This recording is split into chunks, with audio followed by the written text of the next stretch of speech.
Hello, welcome to another EagleSix Airsoft video. We're going to be testing today this Tokyo Marui HK416 Delta. This is obviously in the tan colour, obviously lovely coloration on these. We have done a level 2 build on this one with Gate Advanced Titan with the Firefly hot rubber setup, obviously EagleSix spring.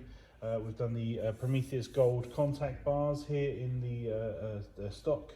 And we've combined that with there's one in there, 1450 7.4 volt Vapextech battery, and obviously we'll be providing two with the kit on request. We're trying to move away from doing any sort of widening or hollowing. It's a lot of work for us, and just, you know, like I said, we don't like the idea of sort of either, you know, making extra room and having to sand and all that sort of stuff. We're trying to provide a sort of out-of-box solution that caters to everybody rather than requiring physical sanding to do it. So yeah, you know, it's a nice concept, if you know what I mean, and like I say, technically does allow 2600, but rolling it out en masse proved difficult for us, and obviously we are up against it with regards to times at all, all the time basically. So yeah, so we're ready to test now, and FPS wise we're at 344 and 254 on 3.2s. Hopefully they're okay for you, and we're just going to demonstrate now we're working.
There we go, all working. We hope you enjoy. Any problems with the build or spec, just let us know before we post out, and we can obviously have a look at that. But otherwise, we hope you enjoy, and it's everything you're looking for, and we hope you have fun. Excellent. Thank you.